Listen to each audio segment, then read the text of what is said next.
A palavra de Deus diz assim, 1 Reis 17, do verso 12 ao 15.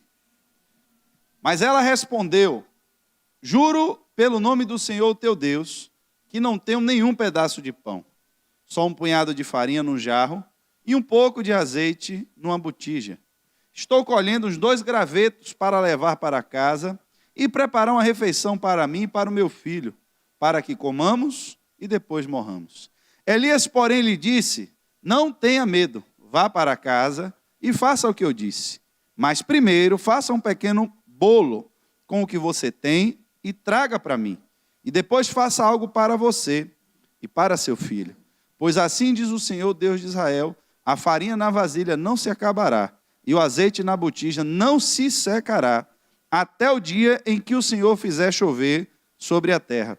Ela foi e fez conforme Elias lhe disse. E aconteceu que a comida durou muito tempo para Elias, para a mulher e para a sua família. Feche seus olhos. Pai, estamos na tua casa nessa noite. E eu te peço, Senhor, encarecidamente, que o Senhor nos permita, meu Pai, compreender a dimensão espiritual da tua palavra. Que nenhuma das pessoas que entraram neste lugar nessa noite, Senhor, saiam sem ter a convicção de que, de alguma forma, o Senhor falou individualmente com elas. Porque, meu Pai, temos pessoas aqui que vieram nessa noite com o seu espírito faminto para comer, meu Deus, desse alimento espiritual. E é só o Senhor, meu Pai, que sabe o tamanho da fome e a necessidade de cada um. É só o Senhor, meu Deus, que sabe como cada uma dessas pessoas entraram aqui nessa noite. Uns entraram alegres e querem sair daqui mais alegres ainda, porque estão com o coração grato ao Senhor. Outros entraram, Senhor, com o coração angustiado. Outros entraram tristes, outros entraram com medo. Mas, Pai, a tua palavra, Senhor, ela é suficiente para qualquer problema, para qualquer situação. E aí é onde entra agora, meu Deus, o agir sobrenatural do teu Espírito Santo. Traduz, meu Pai, esta palavra no íntimo e no coração de cada um dos presentes. Alcança, meu Pai, essas pessoas que também nos assistem pela internet, em nome de Jesus. Queridos, eu fico pensando, o que é que estava passando na cabeça daquela mulher antes dela se encontrar com Elias? Aquela mulher estava na sua casa, e morava ela e o seu filho apenas. A Bíblia diz que essa mulher ela era uma viúva. O tempo em que ela estava vivendo era um tempo de crise, era um tempo difícil, um tempo em que Deus tinha fechado os céus para que não chovesse. Um tempo em que as coisas estavam caras, os produtos estavam faltando no mercado e o dinheiro para comprar essas coisas, se para ela que era viúva já não estava fácil em condições normais, agora foi que a coisa ainda ficou um pouquinho pior. E aí ela sai da sua casa para pegar lenha, para pegar uns gravetos. Ela ia cozinhar e ela precisava do fogo. E ela vai pegar esses gravetos e nesse caminho vai passando um filme na cabeça dela. Toda a trajetória da vida dela, o que ela viveu até ali. A imagem do filho que dependia exclusivamente dela. Talvez ela estivesse mais preocupada até com a situação do filho do que com a dela. E ela vai ali com aquela expectativa de que ela vai apanhar aquele graveto. Ela vai voltar para casa e vai preparar uma refeição, porque ela estava com fome. Agora, o problema é o seguinte, depois que ela comesse aquele alimento, ela sabia que não tinha mais esperança nenhuma. Ela sabia que a fome iria voltar. Ela sabia que, depois de algum tempo, aquele pão, aquele alimento que ela comesse, ia saciar a fome dela, mas era por um curto espaço de tempo. E quando a fome voltasse de novo, ela não tinha mais nada para servir. Nem para ela e nem para o seu filho. E aí, talvez agora a expectativa no coração dela é como seria a sensação de estar com fome e não ter nada para comer. O que será que aconteceria nos dias seguintes, quando a fome agora ficasse mais apertada? Irmãos, às vezes a gente está fazendo jejum, às vezes a gente está com 2 horas de jejum, 3 horas de jejum, e parece que tem um gato brigando dentro da barriga da gente, que parece que o estômago pula para um lado, pula para o outro. Parece que a gente bebeu um copo de ácido que começa a corroer tudo lá por dentro. E é uma tribulação, aí tem horas que dão uma aliviada, mas vai chegando a hora que nós estamos habitualmente acostumados a comer, e aquele negócio volta de novo e a gente fica ali no espírito. Eu, se estiver fazendo jejum, eu não sinto dor de cabeça, mas se não tiver, meu irmão, passou 1h da tarde, se eu almoçar 2, 2h30, quase todas as vezes, se eu não almoçar, eu já fico com a cabeça doendo. É interessante porque quando eu estou fazendo jejum, não dói a cabeça. Mas, agora, aquela mulher, ela devia olhar para todos os lados, olhar para as circunstâncias, e ela não achou uma saída. Não achou uma solução. Às vezes, na vida da gente, a gente é pego por situações assim. Situações que nos confrontam, mas elas não vêm de vez. Elas não chegam e simplesmente definem a coisa na hora. Mas elas vêm como uma expectativa de algo ruim que vai acontecer. Eu acho que quando é assim, ainda é pior do que quando acontece repentinamente. Eu sempre fiquei pensando naquela trajetória de Abraão, porque Deus não disse, pega teu filho Isaque, no fundo da casa mesmo aí, resolve o problema dele e entrega Isaque para mim. Eu acho que no calor das emoções, às vezes a gente consegue resolver as coisas mais fácil. A gente vai pelo impulso e aí pega logo o menino e sacrifica e está resolvido. Mas ele tinha que subir o monte, ele tinha que caminhar, e a trajetória inteira, ele indo com o menino do lado dele, olhando para o menino e sabendo, só ele sabia o que ele tinha que fazer. Ninguém mais que estava ao lado dele sabia. Era o tempo para ver se a decisão dele era uma decisão realmente firme. Não era uma decisão de emoção, não era uma decisão de momento. Às vezes, a decisão de seguir a Cristo, como seria bom, irmão, se a gente chegasse aqui na igreja, levantasse a mão e dissesse, eu aceito Jesus, e um disco voador abduzisse a gente e jogasse a gente direto no céu. Eu acho que não teria coisa melhor. Teria? Você diz, meu irmão, eu aceito Jesus, sumiu daqui. E aí você já trazia logo a família, todo mundo que você gosta, meu irmão, estou indo embora, bora aceitar todo mundo de vez aqui, senão vocês vão ficar aí. Não dava chance de você tropeçar de novo, não dava chance de você cair de novo. Mas muitas vezes a caminhada com Cristo é você levantar a mão, você olha para a sua vida e sabe o que você precisa consertar, sabe o que você precisa corrigir. E você sai daqui convicto de que essa é a sua decisão, mas quando você sai pelaquela porta, que você dorme, que você acorda no outro dia, parece que aquele calor da emoção do dia anterior passou. Parece que a força do alimento que você comeu acabou. E a fome está lá no mesmo lugar outra vez. E a fome está lá no mesmo lugar outra vez. E a gente começa a criar agora a expectativa de que isso não vai se resolver. E de que tudo que a gente decidiu na noite anterior não vai progredir, que nós não vamos ser fortes o suficiente para permanecer vivos, e que nós vamos morrer agora. Mas deixa eu lhe dizer, a morte vem, nesse caso que nós estamos estudando dentro de uma visão espiritual, pela falta de alimento. É porque nós estamos acostumados, queridos, a um nível, e Deus quer nos levar a outro. Veja, no começo do versículo, o que foi que Elias pediu à mulher? Do versículo 12, o que foi que Elias pediu à mulher? Pode olhar aí, pode pescar, na Bíblia pode. Veja aí. Você vai ver a resposta dela. 1 Reis 17. Pediu comida. Que comida foi? Veja aí. Não. Olha, eu vi. Pão boa, Zangief. É isso aí. Ela disse, juro pelo nome do Senhor teu Deus que não tenho nenhum pedaço de pão. Então o que foi que ele pediu a ela? Pão. Por que Elias pediu pão? Por que Elias pediu pão? Ninguém assistiu a pregação de quinta. Se tivesse, é bom que eu já sei que eu posso repetir aqui algumas coisas. Que se tivesse assistido, vocês iam saber por que foi.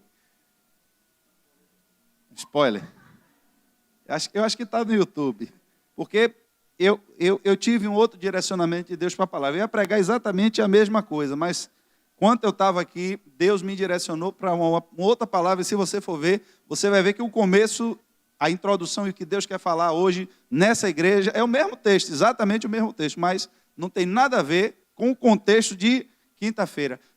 Ele pediu pão, irmãos, porque ele estava acostumado com a estrutura anterior. Qual era a estrutura anterior de Elias? Preste atenção. Ele vai e profetiza. Aí diz, só vai cair chuva e orvalho agora, segundo a minha...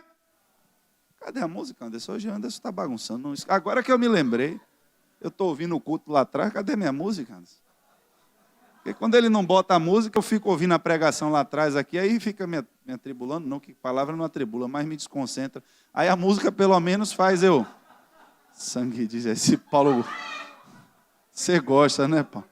Não, ele vai botar ali a música aí, fica aí que é bom você ouvir a palavra também um dia. Anderson vai botar a musiquinha ali. Então, irmãos, é só para poder eu não ficar ouvindo o fundo aqui. Elias, ele sai da presença de Acabe e ele vai para o riacho de Querite. E enquanto ele estava no riacho de Querite, Deus, olhe bem, preste atenção, providenciou uma estrutura para alimentar Elias. Não eram os melhores garçons, eram uns garçons meio urubuzados, mas na Bíblia se chamavam de corvos, é mais bonito do que urubu.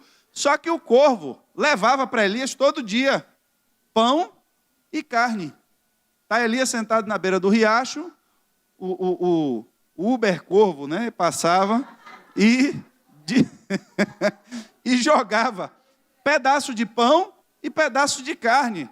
Aí o riacho seca, o riacho secou. Aí Deus diz a Elias, olha, vá agora para outro lugar. Quando Elias está indo, que ele chega que encontra a viúva, ele pede a mesma coisa que o corvo trazia. Eu quero pão. Não, aqui não tem pão, não tem um pão. Nessa nova estrutura não é pão. O pão chegava pronto, preste atenção. Corvo trazia pão pronto. E aí quando o pão caía, Elias pegava e comia. Só que quando ele chega agora nesse outro nível, preste atenção, irmãos, que eu vou voltar para onde nós estávamos. Quando Elias chega na casa da mulher, ela diz que pão pronto ela não tem, mas ela tinha farinha e azeite. Agora, o que ela tinha, ela ia comer, e a expectativa que ela tinha depois disso é que ela ia... Aí Elias diz, agora você vai fazer diferente, você vai lá e vai produzir alimento a partir dos ingredientes que você tem. Preste atenção, a mulher ela não tinha alimento pronto, mas ela tinha ingredientes na mão. E a mulher, mais do que isso, tem algo na vida daquela mulher que a gente não percebe muitas vezes quando a gente lê a Bíblia, mas eu não quero focar nisso. Mas ela tinha um talento, porque ela sabia cozinhar. Ela sabia manipular os ingredientes. E com farinha de trigo, irmãos, você faz muita coisa. Agora, Elias não estava mais limitado a comer pão. Ele podia comer pastel, ele podia comer macarrão. Ah, mas não tinha carne, pastor. Meu irmão, é porque você nunca comeu um cavaco torradinho. Cavaco, não é bom? Cavaco, macarrão. Podia fazer até um biscoitinho, um negócio lá. Farinha de trigo, irmãos. Quantos alimentos você pode imaginar que leva farinha de trigo? Fazer um bolo? Bolo. Teve um dia que apareceu alguém, trouxe lá um material. Faz bolo. Apareceu outra coisa. O importante é que, na mudança do nível, agora o alimento não chega pronto. Mas Deus levantou alguém no ministério profético de Elias para ser capaz de produzir um alimento novo a cada dia. Porque Deus ensinou, trouxe uma dimensão de que se tem alguém disposto a trabalhar, para servir no ministério, ele vai ser o Deus provedor para que não falte a matéria-prima. Se tem gente, presta atenção, irmãos, aquela viúva, ela não era a viúva mais santa daquela cidade. Ela não era a viúva que intercedia de dia e de noite para que Deus entrasse com providência. Mas no momento da angústia dela, da aflição dela, a presença do Espírito de Deus chega na casa dela pela vida de Elias. Elias era o portador da presença do Espírito de Deus. E aquela mulher agora, ela se coloca para servir ao ministério profético de Elias. Ela vai ficar servindo aquele ministério profético enquanto o profeta ficou ali na casa dela.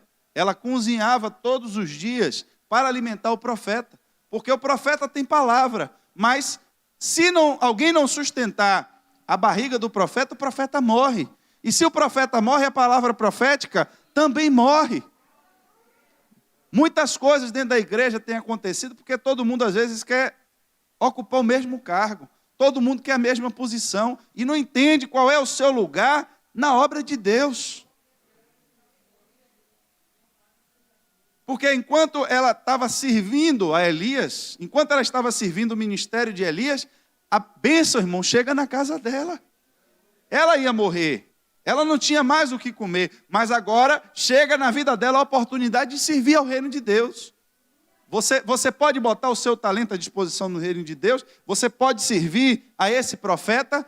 Então, se você pode servir ao profeta e trazer algo, um alimento para esse profeta, enquanto você serve ao reino de Deus, Deus faz com que na sua casa não falte nada. Não vai faltar. Enquanto você estiver servindo, vai estar sendo multiplicado, vai estar sendo abençoado. E aí, agora falando com essa visão do ponto de vista espiritual, às vezes a gente quer viver de períodos em períodos de urubu jogando pão. Preste atenção, irmãos, não tem problema nenhum em você viver a dimensão do que Deus trouxe, se foi a dimensão que estava acessível para você. Só que nós temos que entender que nós precisamos estar nos alimentando constantemente da palavra.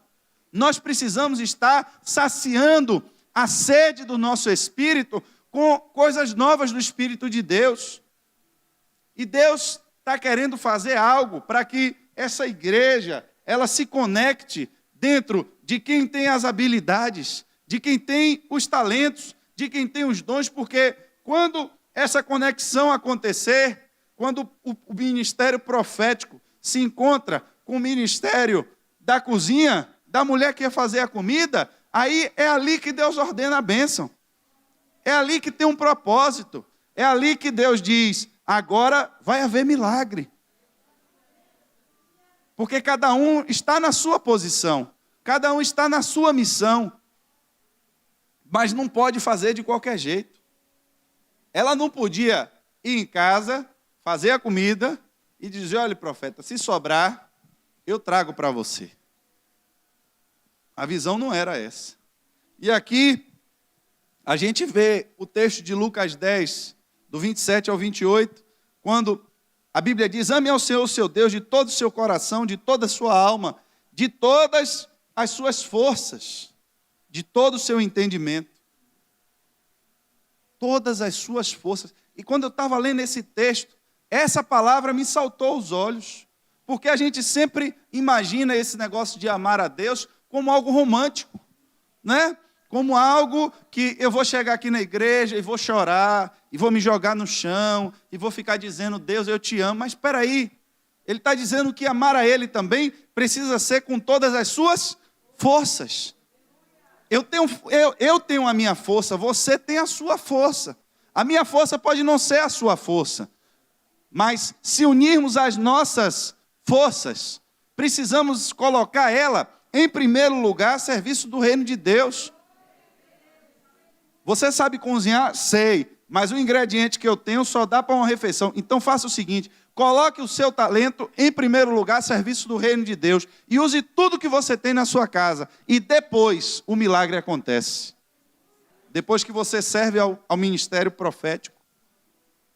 E a gente, irmãos, tem que entender que não dá mais para a gente ficar na beira do riacho o tempo todo esperando o pão cair, porque foi Deus que mandou ir para lá, mas também foi Deus que mandou sair. Porque o riacho secou, aquela estrutura que estava alimentando aquele ministério profético, secou. Deus queria fazer algo novo. Elias já estava cansado, sei lá, de comer pão e carne, e Deus disse, eu vou levar ele em uma dimensão aonde agora ele não vai lidar com a estrutura pronta, mas eu vou colocar os ingredientes para que ele possa fazer algo diverso, para que todos os dias possa ter uma comida nova. E às vezes a gente se sente assim entrando na igreja, como se todos os dias a gente comesse a mesma comida, como se a gente já soubesse a liturgia do culto, como se eu soubesse exatamente o que vai acontecer, e aí quando o louvor passa 10 minutos do horário programado, isso aqui, irmãos, não é carta branca para virar desordem na igreja. Eu já tenho um tempo com vocês e aqui nunca ninguém viu a gente trabalhar em cima de desordem, porque o Espírito de Deus, ele é um Espírito organizado. É um Espírito ordenado. Ele vem exatamente para organizar e ordenar as coisas, e não para virar bagunça. Mas, às vezes, há algo novo, há algo diferente, e aí o louvor passa 10 minutos, alguém já diz, já passou do horário programado. É porque eu não estou conseguindo me alimentar do que está sendo colocado.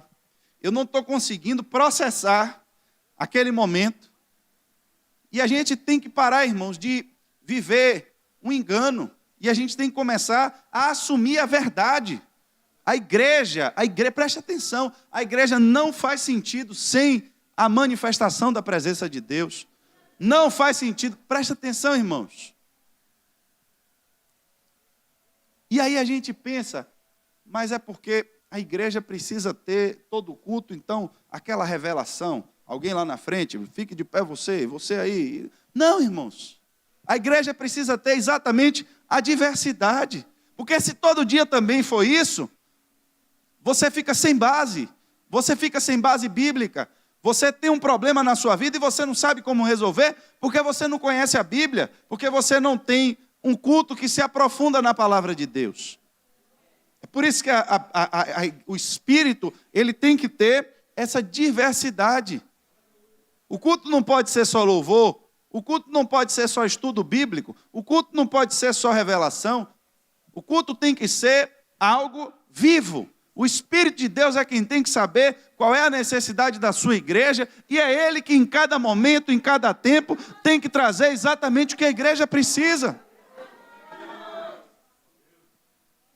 Não adianta a gente chamar a caravana dos profetas para ficar na beira do riacho, esperando o pão cair do céu.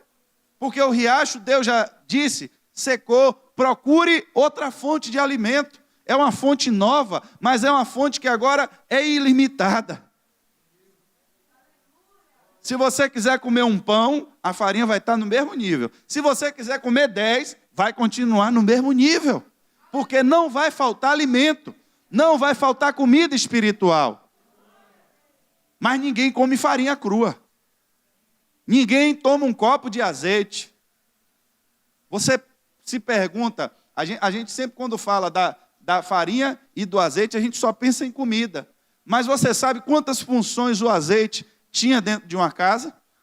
Se não vai faltar azeite, não vai faltar luz na casa. Porque os candeeiros, aquelas lamparinas antigas, elas eram cheias de... A casa vai ter luz, porque tem azeite. Se tiver... Quando tinham feridas, eles passavam azeite. Então, tem remédio na casa porque tem azeite. Tem luz, tem remédio, tem cura na casa. Tem uma estrutura e é ilimitada. Não está sobrando, não está derramando pela janela. Está no mesmo nível. Mas quanto mais eu uso, mais Deus repõe. Mas alguém tem que meter a mão na massa para fazer. Às vezes a gente olha, chegamos na igreja e vemos a medida do azeite, e vemos a medida da farinha, e nos perguntamos, será que isso vai dar para alguma coisa? Será que isso vai dar? Eu não vou nem começar esse trabalho, porque é um trabalho grande demais e a farinha que tem é um restinho que só dá para fazer um pão. E o azeite que tem aí só dá uma medidazinha ali para molhar aquela massa. Não vou fazer porque não tem ingrediente. Bote a mão na massa, irmãos, e comece a fazer para você ver. Você vai usar aquele azeite e aquela farinha. Quando você voltar, está no mesmo lugar.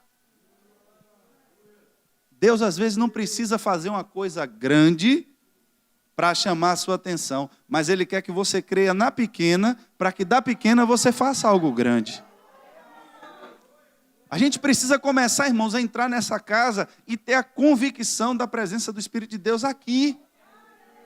Eu não posso entrar aqui na igreja e ficar pensando em um Deus que está sentado num trono a milhões de distância daqui, porque isso é um sentimento de órfão. Isso é se sentir órfão. E foi isso que Jesus disse que não queria. Eu vou para o Pai, mas vocês não vão poder fazer nada. Fiquem em Jerusalém até que o Espírito venha, porque quando Ele vier, Ele vai revestir vocês de poder. Vocês precisam dEle. Eu não vou deixar vocês órfãos, porque todas as vezes que vocês sentirem a presença dEle, vocês que andaram comigo, vocês vão sentir exatamente como se eu estivesse com vocês. É por isso que quando Pedro, ele chega e faz o aleijado andar e vai ser interrogado, ele diz: ei, vocês estão achando que foi eu que fiz isso?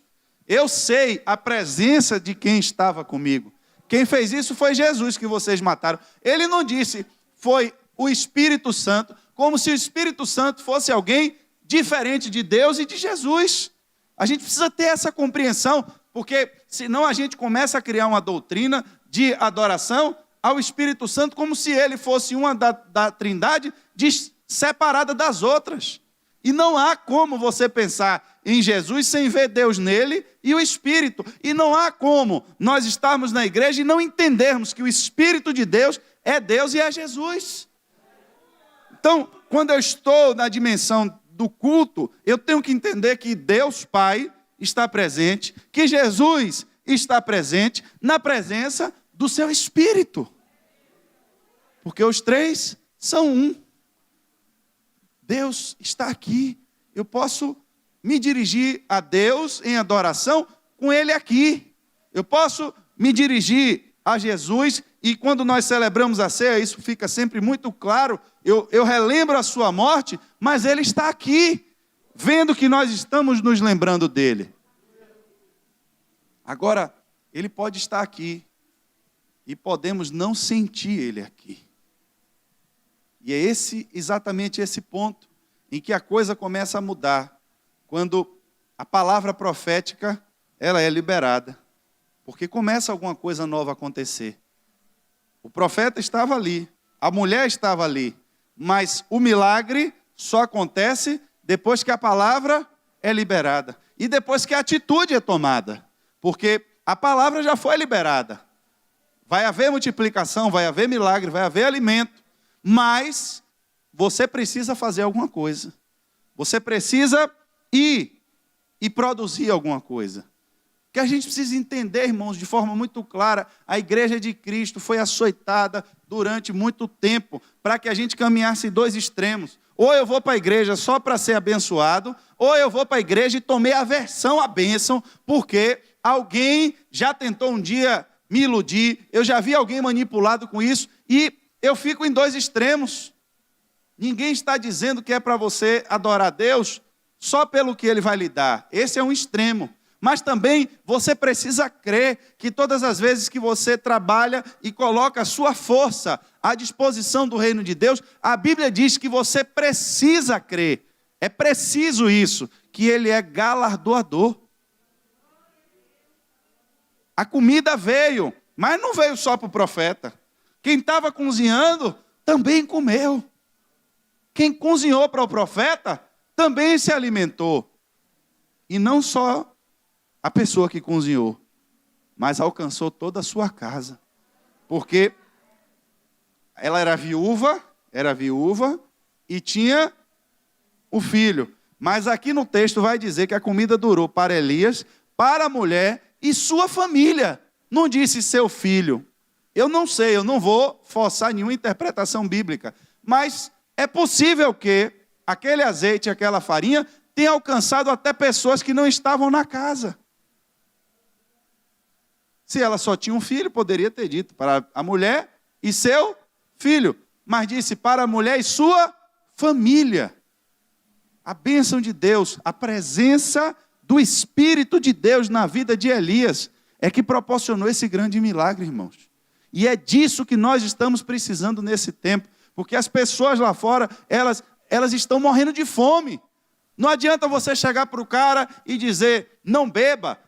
Não adianta, porque ele vai parar de beber, mas a sequidão vai continuar no coração dele, a angústia vai continuar na alma dele, mas dê água viva a ele para beber, porque depois que ele experimentar dessa água, ele vai largar o cântaro e vai anunciar o que Jesus fez na vida dele. O problema é que nunca foi falta, o problema da igreja nunca foi a falta do poder de Deus. O problema da igreja nunca foi falta de ingrediente, sempre foi falta de trabalhadores. Jesus disse, a colheita é grande, mas os trabalhadores são poucos. Orem, orem, para que Deus mande trabalhadores para a sua colheita. Eu tenho que me perguntar, eu estou colocando as minhas forças à disposição do reino de Deus? Eu estou colocando o meu entendimento à disposição do reino de Deus? Porque, irmãos, há um trabalho, há uma obra a ser feita. Tem muita gente se gastando, tem muita gente se investindo tudo que ele pode lá fora para poder conseguir um pouco de farinha e um pouco de azeite. Enquanto a viúva se colocou à disposição de servir o ministério de Deus, o ministério profético, servir o espírito que estava ali sendo conduzido pela vida daquele homem consagrado a Deus. Aquele homem, ele tinha uma vida separada por Deus para carregar no seu tempo o Espírito de Deus na vida dele. O Espírito de Deus não possuía qualquer um naquele tempo. Eram pessoas específicas. E aquele homem, ele era um homem assim, um homem consagrado.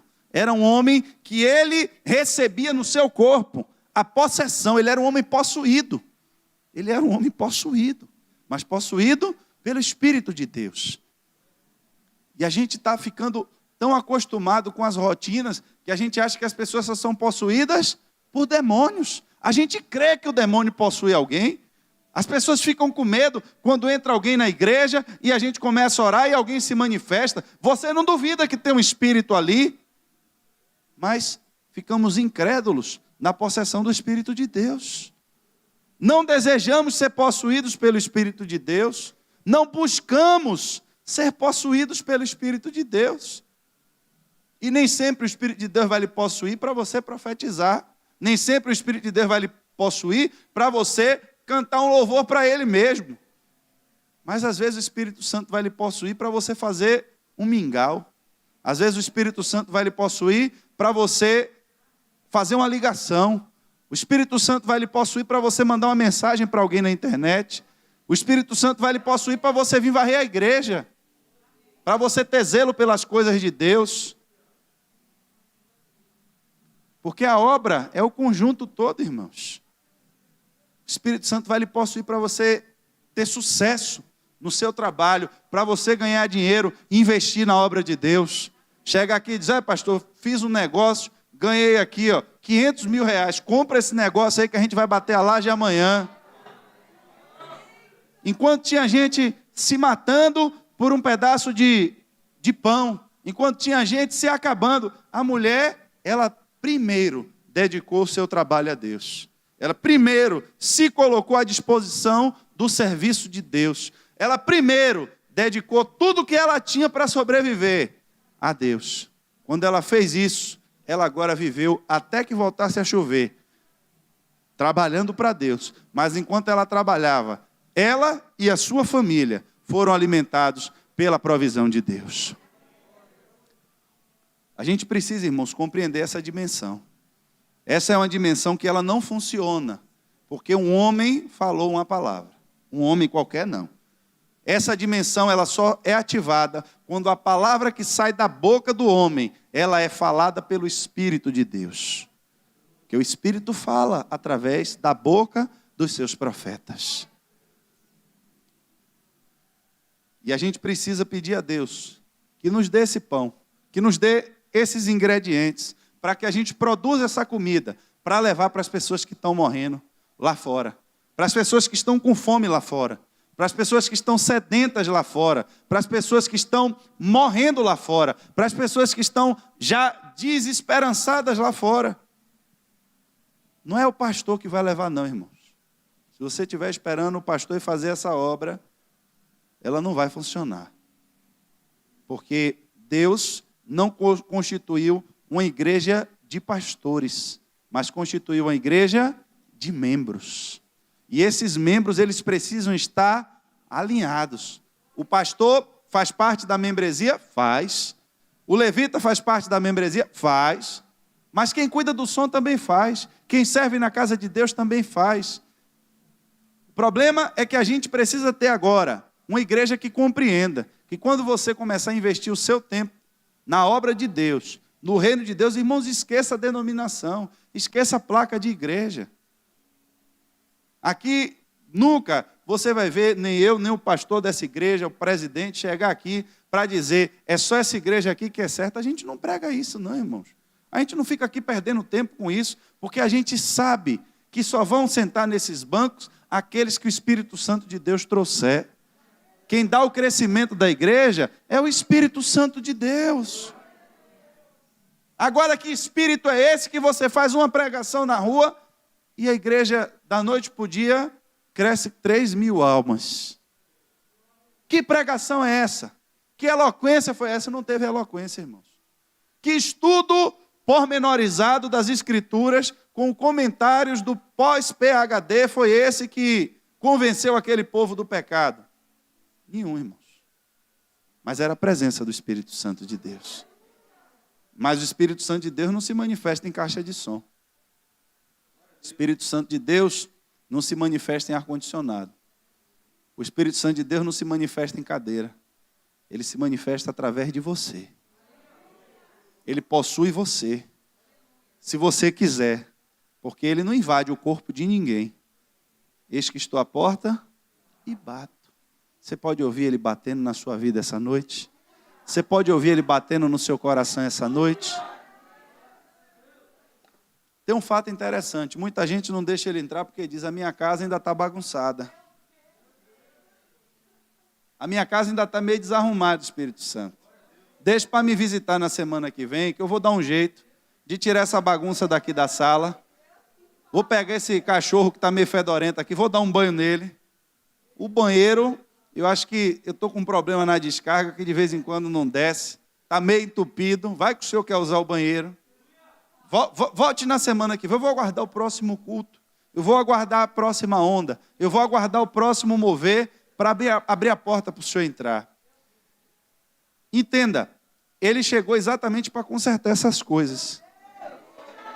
É quando a casa da viúva não foi exigida. Se você reparou que não foi exigida nenhuma estrutura de santidade dela para que o profeta entrasse? Você reparou? Ele só pediu que ela o servisse com todas as suas forças, com todos os seus alimentos, tudo que você tem para viver. Eu só quero isso. É isso que você tem para me dar? É, então deixa eu entrar. Ela estava preocupada em morrer de fome. Mas passado um tempo, o filho da viúva morreu. Aí, ela sabe agora que a presença de Deus estava na casa dela. Ela pergunta ao profeta, você veio para me lembrar dos meus pecados antigos? Mas Deus ele não entrou para trazer a morte. Ele entrou para trazer a vida. E aí, agora o profeta invoca o espírito de vida naquele lugar. E aquele menino ressuscita. Porque, irmãos, a gente precisa entender. A gente precisa entender que o Espírito Santo ele não está querendo entrar na nossa casa para nos destruir. Ele não está querendo entrar na nossa casa para nos envergonhar. Você não precisa ter medo do Espírito Santo de Deus. Se tem algo ainda na sua vida que precisa consertar, É exatamente Ele quem vai fazer isso. Mas não fuja como Adão, porque não vai dar certo. Eu vou encerrar só com esse ponto. É por isso que Elias chega para a mulher e quando ela está entrando, ele diz, não tenha medo. A primeira vez que o medo se manifesta na Bíblia, o espírito do medo, ele está ligado ao espírito da morte. Preste atenção. A expectativa que a mulher tinha era de morrer, ia acabar a comida e ela ia... Não foi isso que ela confessou com a boca? O que ela confessou com a boca era o que estava dentro dela. Ela tinha medo de morrer, estava com medo da morte. Primeira vez que se manifestou na Bíblia o medo foi quando foi liberado o espírito da morte. Qual foi a condição que Deus deu para que a morte entrasse no mundo? O pecado. No dia que comer, certamente o espírito da morte, o reino da morte se instaura na terra. Aí Adão come, pecou. Aí Deus vem procurar Adão. Onde é que Adão estava? Escondido. Só que aí Deus pergunta, por que você se escondeu? Porque eu tive medo. O medo entrou. Aí, agora você recebe o espírito da vida. Porque o espírito de Deus é exatamente o espírito que veio para lhe mostrar que ele venceu a morte. E que quando ele está com você, você tem agora a vida de Deus em você. Aí o espírito lança fora todo medo. Você não vive mais com medo. É por isso que a gente canta, porque ele vive, eu posso crer no amanhã. Mas a gente canta isso várias vezes, só que a gente não tem essa convicção real de que ele vive. O ele vive é uma história que a gente leu nesse livro. O Jesus ressuscitou é uma história que ficou no passado há 2000 anos atrás. E que eu acho que vir para a igreja é só não beber, é só não fumar e tentar fazer as coisas certinhas. Irmãos, em nome de Jesus, vamos deixar essa estrutura velha de lado. Você precisa ser cheio do Espírito Santo. É a única forma que eu e você temos para vencer o mundo. É a única forma que eu e você temos para vencer a estrutura do pecado. Não é uma opção. Ser crente não é entrar pelaquela porta e ser só batizado e dizer, eu acredito em Jesus. Mas você precisa ser cheio do Espírito Santo. Foi o que o apóstolo Paulo entendeu quando ele estava vivendo o seu próprio conflito, vendo duas leis atuando no seu corpo. Ele queria fazer uma coisa com a sua mente, mas descobriu outra lei, a lei do pecado e da morte, e viu que a carne dele não se converteu. E ele disse, e agora, meu Deus, como é que eu vou resolver esse problema? Quem me livrará do corpo dessa morte? Aí ele vai escrever lá na frente nos Gálatas, obras da carne e obras do Espírito. E ele vai dizer, a única forma para você não cumprir as concupiscências da carne é se você tiver um relacionamento com o Espírito. Se você estiver cheio do Espírito. Porque quem está cheio do Espírito vai querer se alimentar mais, vai querer buscar mais da palavra, vai querer estar mais na igreja, vai estar cobrando, pastor, a gente quer mais vigília, pastor, a gente quer mais tempo de busca, pastor, a gente quer se encher. Irmãos, se tivesse à sua disposição, e eu lhe dissesse, durante um mês, eu estou lhe dando aqui um cartão de acesso a qualquer restaurante em Salvador, eu lhe pergunto, já tem gente aí com fome no final do culto, que já colocou a imaginação para funcionar, está tudo pago para você, agora você tem que ir no restaurante, eu lhe pergunto, em um mês, você não ia fazer questão de todos os dias ir visitar um restaurante, não? Ou ia ter um dia que você ia ficar em casa e dizer, hoje eu estou tão cansado, eu acho que hoje eu não quero. Ia ter dias que você ia no restaurante, nem que fosse para tomar uma água com gás, mas só para dizer que foi no restaurante. Sabe por quê? Porque é de graça. Uma vez, a gente teve esse negócio foi engraçado, uma vez a gente teve um evento infantil na igreja, e aí sobrou refrigerante, suco e água mineral. Aí o pessoal, a gente estava fazendo na época o trabalho no Lindu, não tinha igreja, não tinha nada. Era um trabalho com os meninos de bola, a gente fazia um trabalho de bola nas ruas com ele. Aí o pessoal disse, leve e dá lá as crianças do Lindu. Aí a gente chegou, distribuiu o refrigerante, distribuiu o suco, no final só tinha água mineral. Meu irmão, até ameaça rolou para pegar água mineral. Olha, meu irmão, você está ligado aqui, né? O comando de quem é aqui, né? E aí foi empurrando um, empurrando o outro e tomaram mesmo as águas mineral. Clóvis com medo do povo emborcar o carro para pegar água mineral. Sabe por quê? Porque era de graça. Aí eu digo a você, está disponível para você a estrutura do Espírito Santo de Deus para você buscar, para você se encher. E aí eu ouço isso, me emociono inicialmente, mas o problema não é o que acontece hoje, no dia do culto. Porque no dia do culto, você está sendo saturado pela palavra de Deus. Aqui, você está recebendo uma dose gigante da palavra de Deus. Mas a pergunta é, como é que você agora vai fazer quando a farinha e o azeite estiver na sua mão? Você já aprendeu a fazer a sua comida? Qual é o nível de intimidade que você vai ter amanhã com esse Espírito? E com esse Espírito, entenda, com o Pai e com o Filho. Qual é o nível amanhã? Qual é o encontro que você tem com Ele amanhã? Ou você vai deixar Ele guardado dentro do guarda-roupa, junto com sua roupa, e aí quando você vier para a igreja quarta-feira, você acorda Ele de novo e diz, ó Espírito Santo, está na hora de eu ir para a igreja, que eu preciso do Senhor na hora do culto, para falar em línguas na hora do culto. Eu preciso que você entenda, irmãos. A sua rotina agora tem que viver em função disso. A sua prioridade agora tem que ser isso. Tem que mudar a sua visão. Você vai para o trabalho, vai, mas antes de ir para o trabalho, você já acordou com a concepção de que você acordou junto com o Espírito de Deus. Que Ele está com você, que Ele vai lhe guardar no caminho, Ele vai lhe guardar no ônibus, Ele vai prosperar seu caminho, Ele vai lhe prosperar no trabalho, mas Ele também vai lhe usar no meio do caminho, mas Ele também vai lhe usar no trabalho, porque agora você vai viver conectado com Ele 24 horas e pedindo a Ele, faz algo novo na minha vida, se manifesta de uma forma diferente.